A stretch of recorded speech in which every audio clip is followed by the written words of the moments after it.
Okay, ladies and gentlemen, good morning. A COVID-free day to all of you. And in the coming days, we will now be starting this meeting. Sir, can you, Sir Allen, you can join the mayor's. Yeah, okay. So we have here, of course, Mayor Benji Magalong and our BSBO Chief, Sir Alan Ray. We'll go muna sa opening statements nila, whatever announcements, then we'll go immediately sa questions ng mga kasama natin sa media.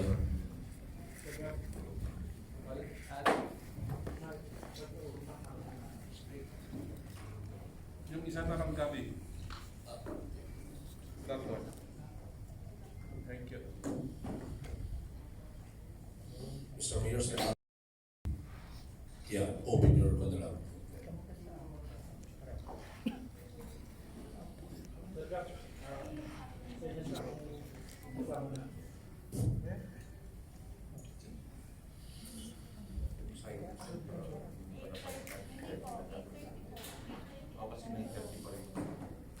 So once again, ladies and gentlemen, good morning to all of you. Once again, may we all be COVID-free.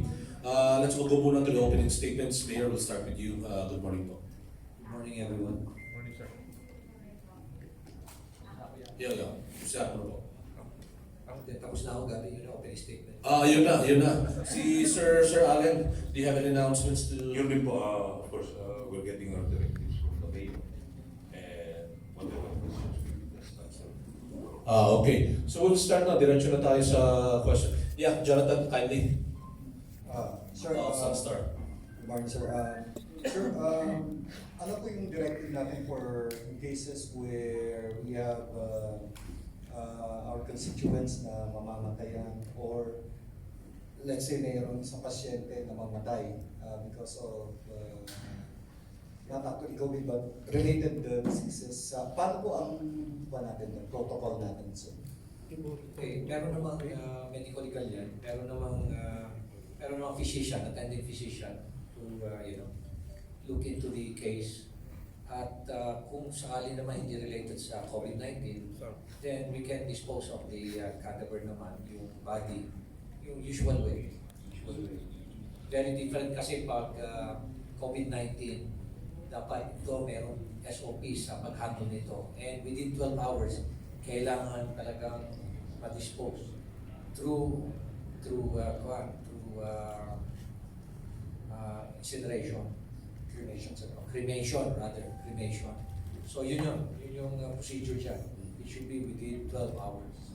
Sir, my other kasi maraming mga nagtatanong sa atin. Yung gaya nga po ng nasabi niyo, to give you feedback for clarification. Sir, ito po galing sa Barangay SLUSBP. Pagtanong ko kay Mayor, paano ba yung private vehicles kung isa lang kailangan ang sakay kung lalabas at bibili ng mga pagkain o medisina? Kasi iba-iba yung lumalabas na guidelines. Dito sa barangay namin sa SLUSBP, sabi kailangan kumuha ng travel permit ang private vehicles at isa lang ang lalabas. Pero may lumabas kahapon na guidelines galing sa FB page ng ating mayor na pwede kahit ilan ang laman ng private vehicles at hindi din kailangan ng maglalakad o magbibisikleta ng permit at PUJ. PUB lang ang kailangan. May permit, tapos advice ng barangay namin lahat kailangan may permit to travel, kaya private, bisikleta, maglalakad. Yun po yung nais silang malaman, yung clarification nyo. Okay. Iba-iba kasi yung situation natin. Very unique kasi. Pero very strict tayo. 24 hours ang curfew. Kung lalabas ka, technically, kung lalabas ka, dapat magpaalam ka. Kaya doon sa 24 hours na curfew, may mga exempted. So nabanggit naman natin, we have already enunciated to the public kung sino yung may mga exemptions. So, paano naman yung walang exemption?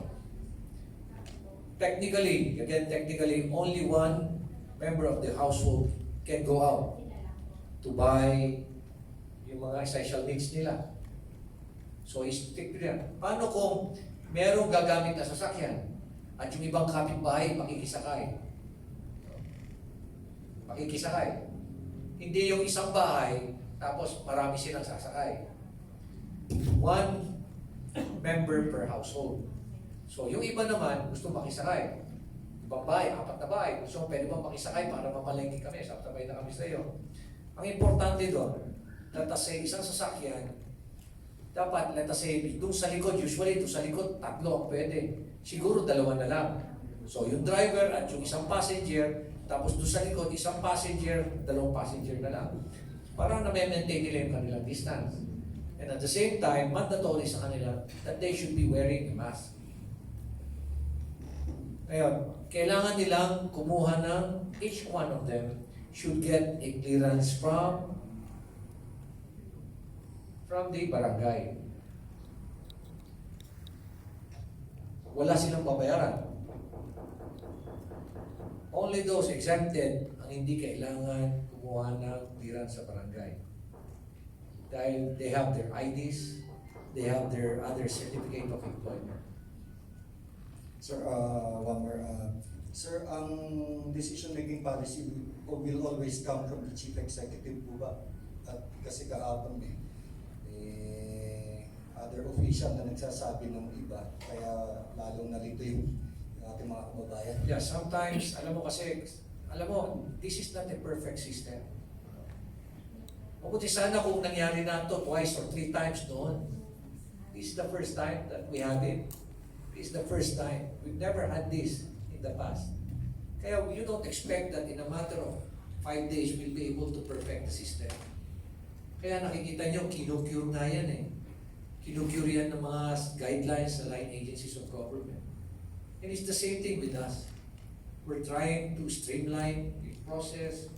We're trying to cure yung mga conflicts para maging maayos. We're putting systems in place pero yung system cannot be perfect. Because iba-iba yung situation natin. Marami kaming hindi alam anong dynamics pa sa iba-ibang mga sectors. So, we would really ina-appreciate namin yung may nag-feedback sa amin. We're getting a lot of information. And with this information, slowly, gradually, we're improving the systems that we're putting up. So just be patient with us. Ang importante, hindi naman tayo kasing gulod ng ibang lugar. Nakita nyo naman yung disiplina rito sa Baguio. And yung cooperation. Just today, I again had a chance to talk to all the barangay captain kanina. We had again another engagement with the barangay captain. At tina-clarify natin yung ibang mga, marami pa rin tayong confusion. So slowly, tina-clarify natin yan, inaayos natin. Sir, bago lang po, yung ubang no face mask, no travel, would also involve everyone, yung mga naglalakad, nagbibisikleta. Yes, it's now a mandatory, kumbaga mandatory device. Kung sa wala kang cellphone lalo-lalo na itong face mask. Sisitahin ka talaga kung wala kang face mask. Okay, next. Sige. Sige, Mama Romy, of DZRH. Kagabi may binitiwang mga directive ulit ang ating kagalang-galang na Pangulo, especially yung food lane, yung mga sakyan na nagdadala ng mga pagkain. Kumusta yung kwan natin, especially kay City siguro? Yung checkpoints natin sa daan sa mga sasakyan na nagdadala ng mga essentials sa mga pagkain po. Good morning. Actually, before even yung sa national, we were already given instructions or directives by the mayor to fast track or to facilitate the passage of cargo trucks and yung other essential goods and services as well as their personnel tungkol sa ating mga checkpoints. For that purpose, especially in Marcos Highway where we know yung mga trucks po natin dumadaan, a special lane is already been established, yung pong good for health workers, other government vehicles, as well as yung cargo trucks. Meron na po tayo sa Marcos Highway. Kaya noon, we know na ang mga dumadaan naman dyan, yung mga normal vehicles, so no need for that. And yun po, meron na po tayo sa Marcos Highway. Kasi kahapon, I believe yung mga baseball trappers are asking permit from the local executives of Trinidad even just to pass through. At sinasabi na, they're asking na they will be exempted sa mga quarantine rates natin. What do you mean to? nagpapa-exempt sila. Kasi it will take time kasi parang naantala yung kanilang movement pagbiyahe kasi pag nabibigyo The directive po kasi was to fast track their passage. If I'm not mistaken, wala pa po naman na they are exempted from all checking or validation ng kanilang papers. Kasi ang inaano po natin dito, of course, while we want to facilitate their passage, we also have to think about yung quarantine na ginagawa po natin. But ang general instruction na po natin sa ating mga nagmaman ng checkpoints, especially food, mga vegetables and cargo trucks, bringing tissue papers and other essentials, dire-diretso na po yan. Ang pinakakagawin na lang po sa kanila is thermal scanning for you. Kumusta na po yung dali ng mga sasakyan na lumalabas at tumapasok po dito sa Baguio City, sir? As a matter of fact, yesterday, at around, we are taking random sampling kumbaga ng mga pumapasok at any one time. At around 3 p.m. yesterday, at Cannon Road, there were only about 3 to 5 vehicles queuing on Marcos Highway, the same vehicles. Ganun na lang po ang pumapasok sa atin. So, we are seeing a lessening of the volume na umaakyat po dito sa atin sa city. Ang marami po ay coming from Latin Mindatan po sa Church. Sir, Mayor Magano, please. Can I just add, Sige, sir. because I visited the checkpoints last night, nakita ko na yung significant reduction in the number of vehicles coming in at yung getting out of the city of Baguio. At talagang wala nang unhampered na talaga yung mga sasakyan natin. Lalo-lalo yung mga nagdadala ng food at ibang items. Tingnan nyo itong sa Marcos Highway, isa lang nakapila, view deck, dalawa na lang, Nagilian, Irisan. Isa na lang, halos wala na tayong dati-rati, long lines eh. Ngayon, may dalawang sasakyan na magkasunod. Kagabi, halos sa La Trinidad na lang nagkakaroon ng problema. Yung tayo I was at the Bell Church area. At actually, mas problemado pa nga yung pabalik ng La Trinidad kasi yung palabas ng La Trinidad. And because of this, sir, how would you assess the situation now? Kasi may binitiwang ka kahapon na statement over radio station Metro Manila na crucial yung panahon niya. Yes, crucial because we're waiting for the result of the confirmatory test from the Department of Health. Pero we're looking at several cases, serious cases. Nakikita natin na if you ask me personally, my own personal opinion, after talking to the different infectious disease specialists, may probability, higher probability. So ito yung mga tinitingnan namin. And if you ask me personally, kung meron na rito, ako personally, I'm convinced na mataas ang percentage na meron na tayo rito sa Baguio. Probably we have about 3 to 4 cases na rito sa Baguio. And then we have one particular government employee na namatay. Na we believe din after looking at the indications, may probability rin, high probability. So this is something that we need to raise to the people of Baguio, that let us be very strict with regards to getting out of our homes. Let us follow the guidelines. Na dapat talagang wala kang gagawin talaga sa labas na urgent. Stay at home. Stay at home, please. Because of this situation, sir, how ready yung sigit ng mga hospitals po natin? I had the chance to engage the health authorities kahapon. We have some gaps. Nakita namin na we have some gaps. But the good thing is we'll be able to resolve this. And we continue to resolve yung mga gaps na ito. So, isa yan sa mga pinag-usapan namin kahapon. Kailangan talagang agresibo tayo. At talagang kailangan, pag may red flag na, gumalaw na kagad tayo. Hindi natin kailangan hintayin pa yung confirmatory test na yan. Kasi every day counts. Every day matters. Every hour matters. How would you assess yung ginagawang tungkulin ngayon ng mga barangay officials po natin in the city of Baguio? Okay naman. I'm satisfied kasi they're coming up with their own system, and my marching orders this morning is for them to share their best practices. In fact, some of the many of our barangay officials don't even have to invent. All they have to do is look at the best practices and copy it, tweak it a little bit. Pero copy mo na lang. Kasi marami na rin nag-best practice eh. Thank you, sir. Okay? Yes, from ABS-CBN. Mayor, good morning po. May nakausap po kami from DSWD sa Pangasinan. Meron daw pong isang residente ng Baguio na na-stuck daw po doon dahil humiram ng pambili ng gamot para sa asawa. Pero natatakot po siyang bumalik dito dahil baka hindi daw po siya makapasok. If the DSWD vehicle will ferry yung resident na yun, pwede raw po ba? Pwede naman siya umakyat. Kung meron siya makuha sa sasakyan, umakyat. From Ang problema, mahirap maghanap ng sasakyan. DSWD vehicle. Pwede naman. Walang problema. Kung DSWD, ihatid siya rito. As long as doon sa pinanggalingan niya, free sila sa one.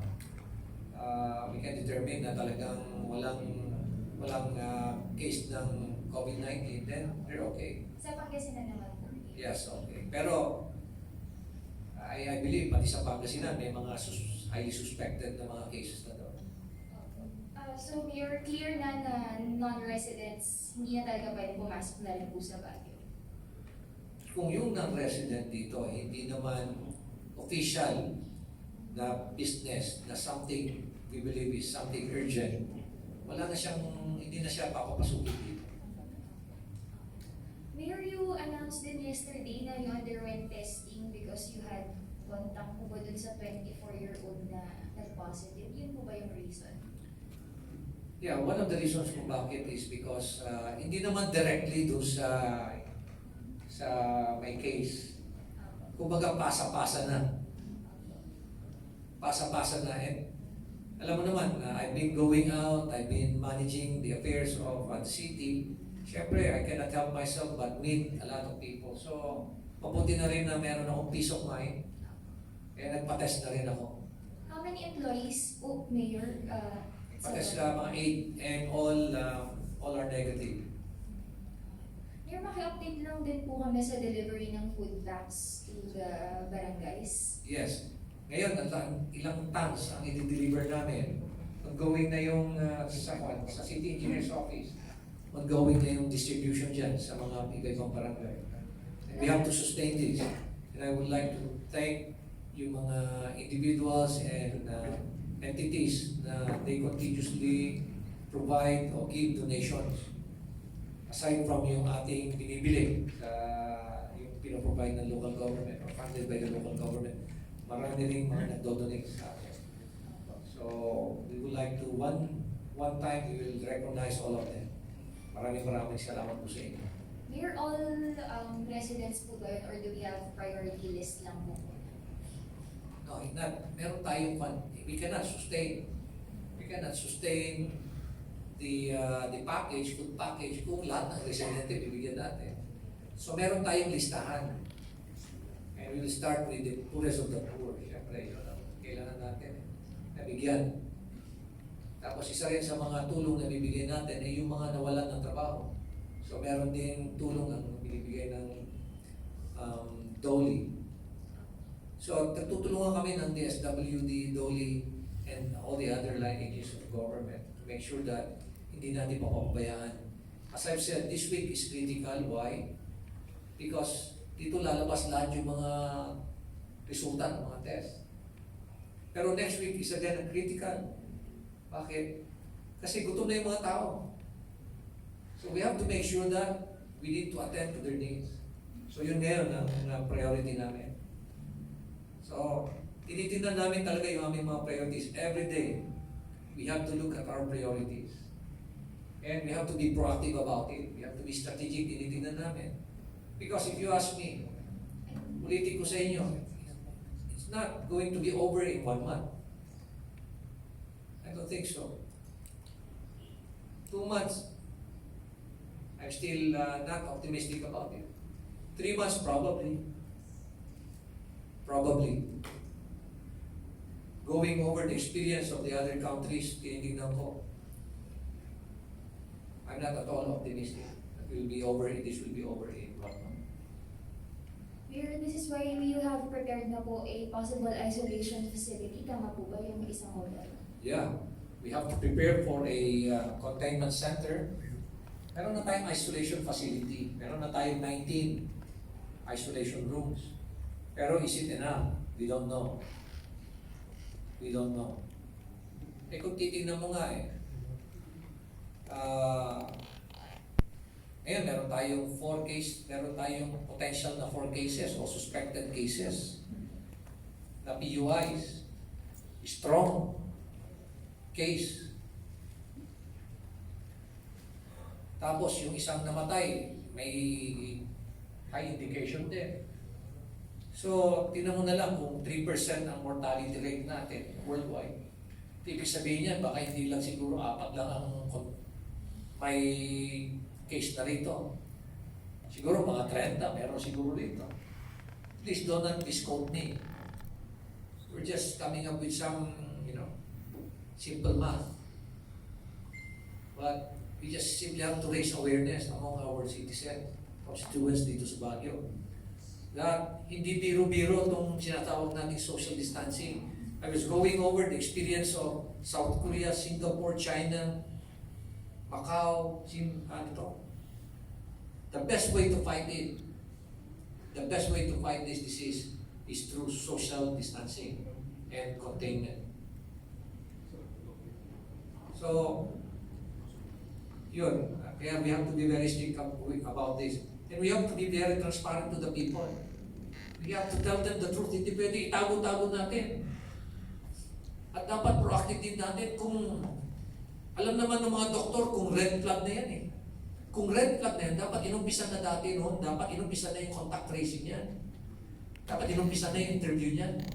Hindi yung hihintayin mo yung confirmatory test sa kamo pa lang i-contact tracing. I don't agree with that. To be honest with you, I don't agree with that na confirmatory test na you start. Dapat, pag nag-red flag na yan, dapat umpisa na yan, contact tracing. Because, kung tinitingnan ko kasi yung period from a red flag, aabutin pa ng isang test, tapos 2 test pa. Aabutin pa ng 8 to 10 days. You should understand na itong virus na to, hindi naman matutulog muna natin ng 10 days. Every hour counts, every minute counts. Habang umiikot yung infected na individual, there's a high chance na may transmission. So this is something that we were able to resolve yesterday. Isa rin yan.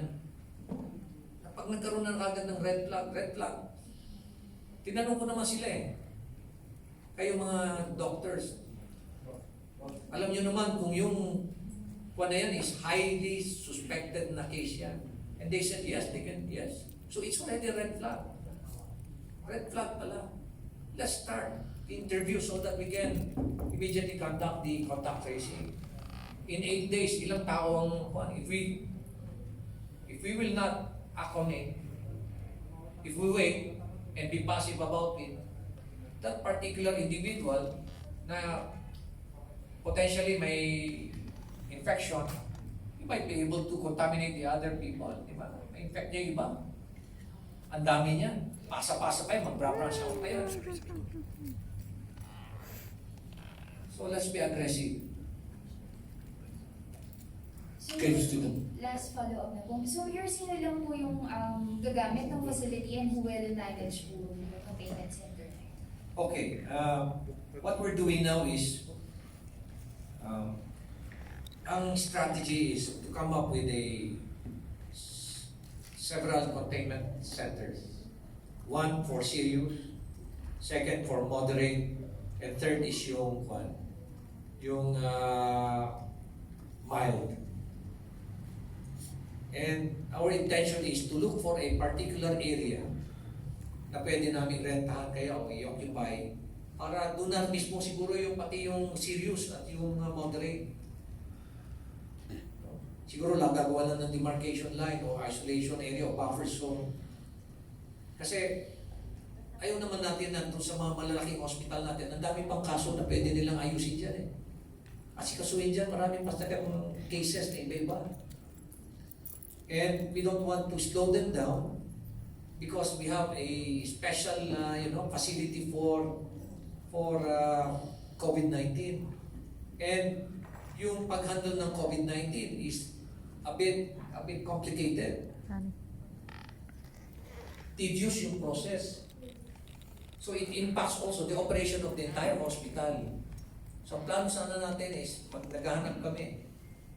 And I'm appealing to the owner of Santo Niño Hospital, the former Santo Niño Hospital, please allow us to use your facility.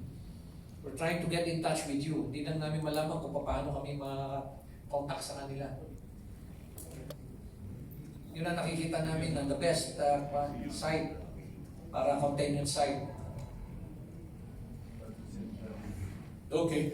Anyway, let's just acknowledge muna, presence of Councilor Michael Lawana, also heads yung head ng ABC. Apo Mike, please join us. Come on, Sir Mike. Baka may mga announcement po kayo sa barangay? Nandiyan ba si Councilor? Yes, sir. Yes, sir. Yeah, mabuli din kasi in-engage namin yung barangay rito.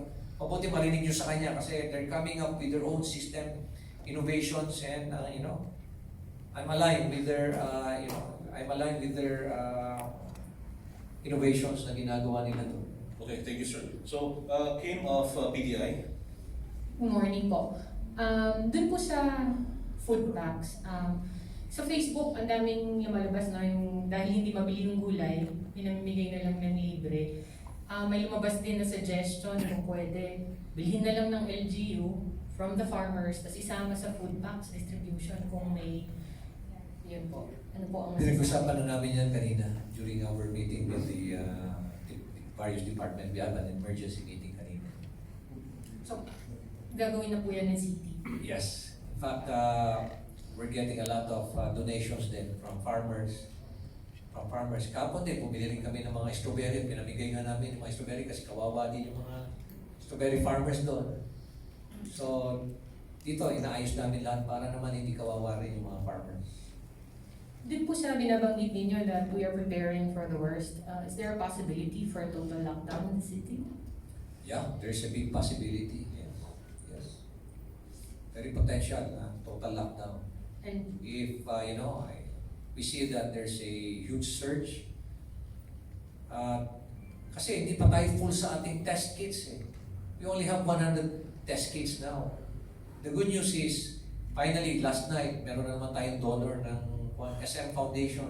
Finally committed to give us 4 test kits, and each test kit contains about test kits for test materials for 250 people. So meron tayo 1,000. I guess okay tayo nun, gano'n. Ngayon kasi tinitipid lang natin eh. Meron tayong mga potential cases ngayon, pero tinitipid natin kasi. opo, follow up po dyan sa test kits. Meron pong, for example, Marikina, they were able to purchase or buy their own test kits para sa free mass testing po. Is the city planning or there are efforts towards that? Yes. If we need to buy test kits, then we'll do it. Second is, we're now using CT scan. The good news is Huawei called me up this morning. They said that they have they were able to develop an artificial intelligence analysis software that can actually analyze yung CT scan image ng ating mga lungs. So basically, yun ang ginawa nila. This is artificial intelligence. So mabilis. Pag na-analyze nila, pwede nila sabihin, potentially, not really sasabihin nila na positive, but potentially, this is a COVID-19 case. At least meron ka ng idea. And this is fast. Nung kinulang sila ng test kits, ito ang ginamit nila. And so, ito yung niraise ko rin kanina sa ating mga doctors kanina. And they said it's a good development. So, it's free. This is free. This is a free service from Huawei. In relation po sa lockdown and supply, if the city declares a lockdown, kumusta po yung supply? For example, ngayon pa lang, wala na tayong alcohol, and yung tumigil na rin yung mga factories in Metro Manila, in other areas. So how are we assured of food supply and other necessities? Okay, yesterday we met with kami nila ng Councilor Rowana dahil we were thinking of, we were planning to come up with rolling stores. At we met with the 6 biggest grocery store owners dito sa Baguio. And it turned out na yung kanilang mga inventory ngayon is just good for 2 to 3 weeks. Pero with the easing out of this movement of goods and essential items, I think we'll be able to resolve that. So ang gagawin namin ngayon to make sure na lagi may pagkain sa barangay, magkakaroon tayo ng rolling stores twice a week. So yun yung pinag-usapan kahapon. And the details of that will be presented by Councilor Lawana later on. Mayor, yung tayo merong parang the city has plans to purchase supplies or even the DSWD. Siguro yung assurance na merong existing supply from the factories that we can, get. Yes, hindi naman tayo totally na wala tayong alcohol o mas. May dumarating.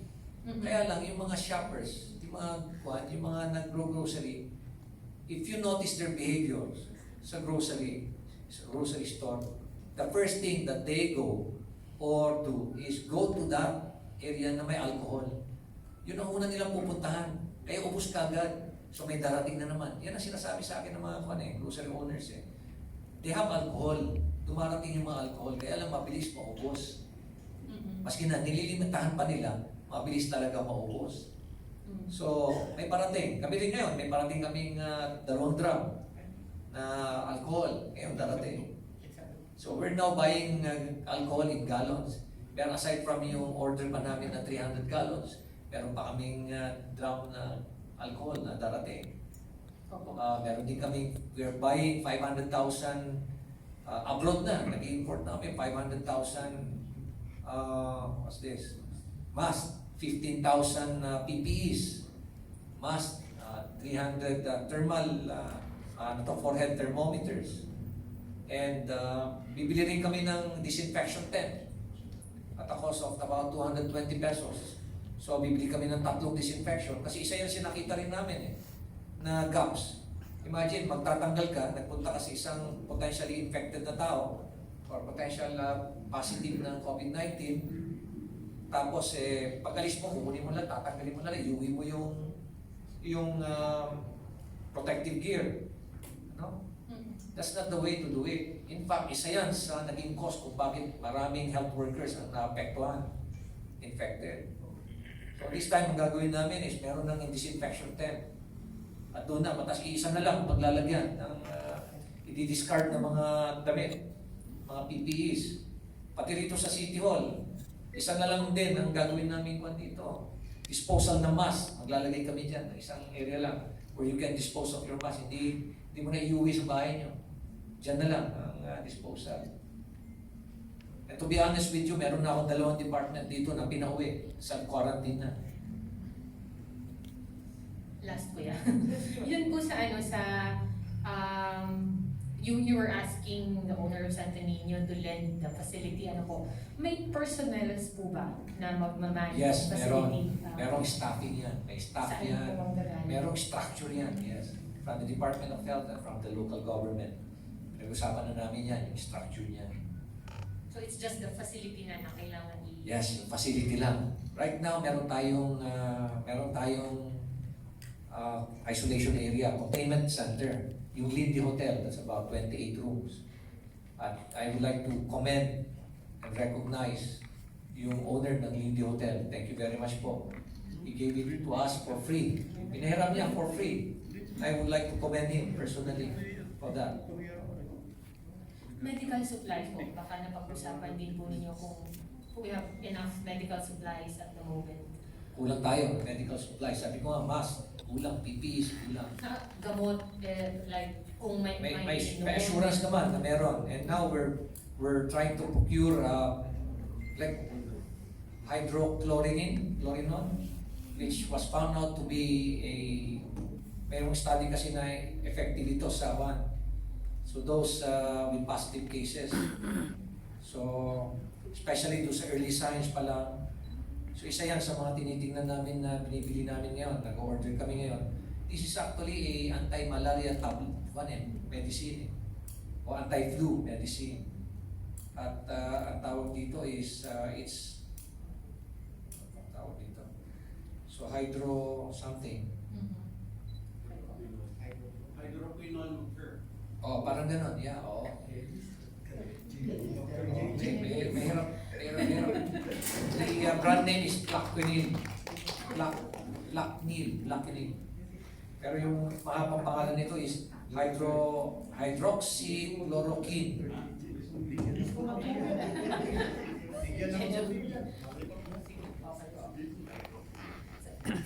Kay Sir, kay CB po, yung may mga fears ng, yun nga, yung sinasabi niyo kayo ng fake news, yung papasukin yung mga grocery, papasukin yung mga bangko, yung mga ganong kumakalat ng mga balibalita. Ano po ang taya ng pulis? Along that line, we are all on full alert right now, but of course yung ating kapulisan po kailangan rin po magpahinga.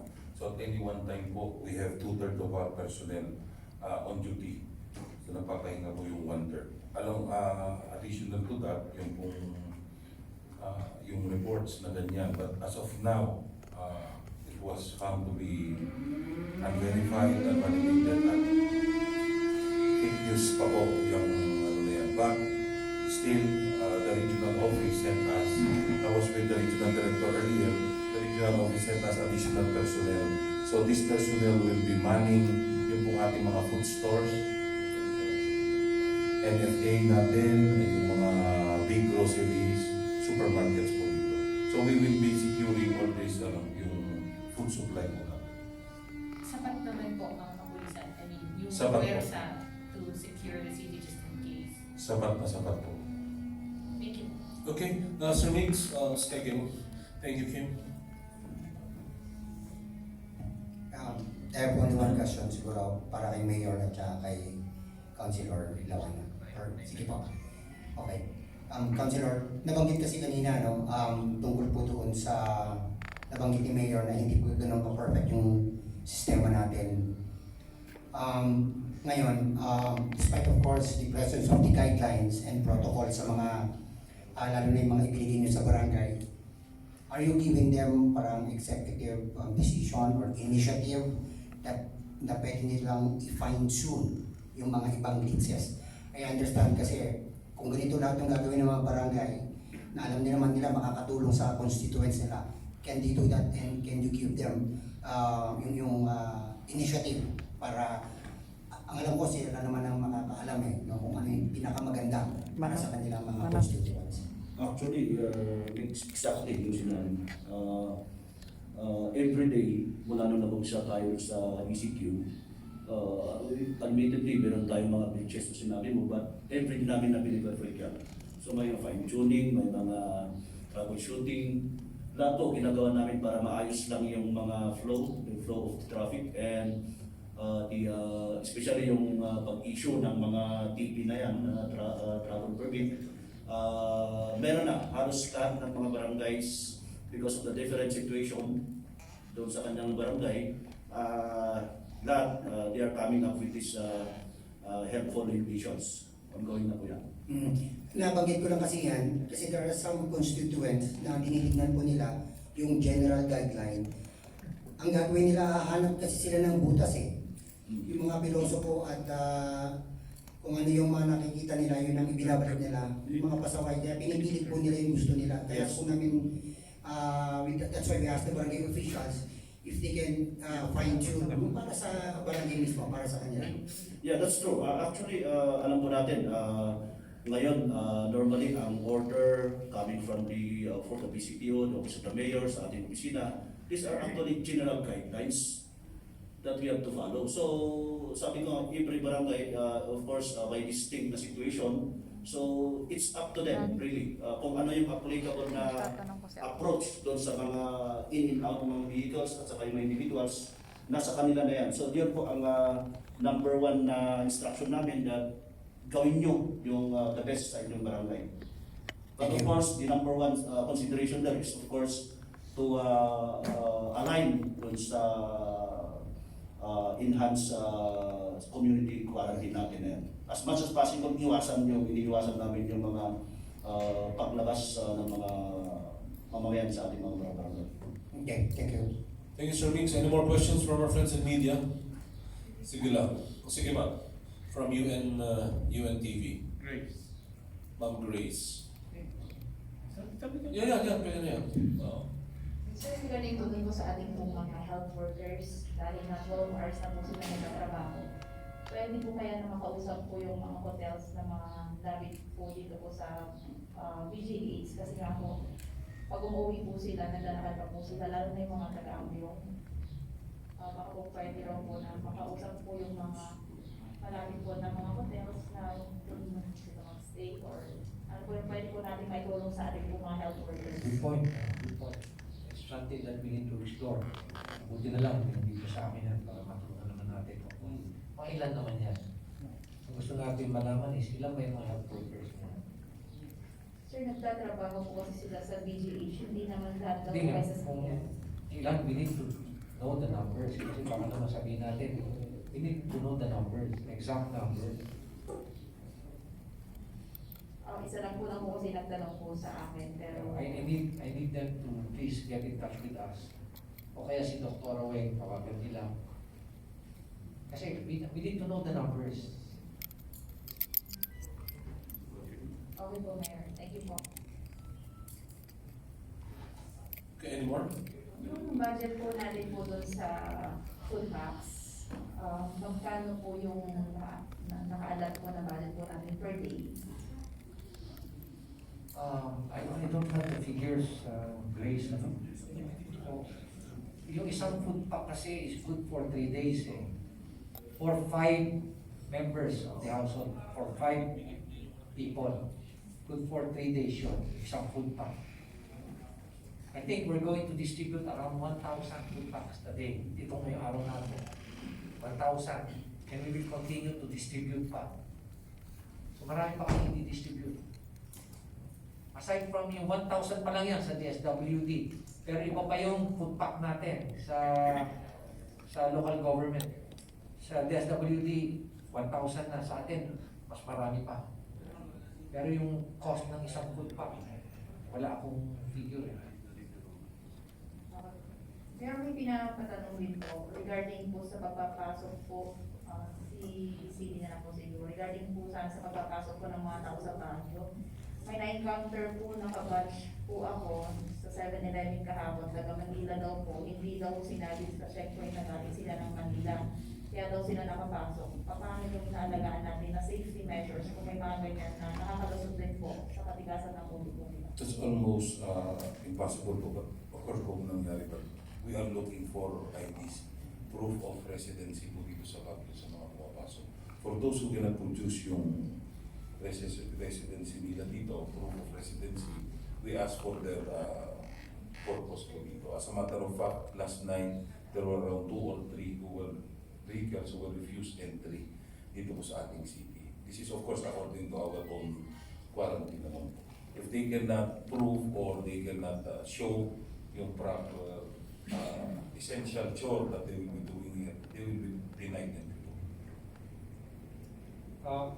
Sa akin pa naman, nakita ko doon sa Nagilian, pag hindi mo ma-justify yung pagpasok mo, pinapabalik eh. Nandun ako siguro mga 30 minutes ako nandun. Pero din sa La Trinidad, sa Belchers, siguro sa 30 minutes ko, ilan yung pinabalik na nag-U-turn ng mga sasakyan. Talaga hinihipitan. Pero alam mo naman, kaya nilang lukuhin kasi nasa isang sasakyan sila, 4 sila.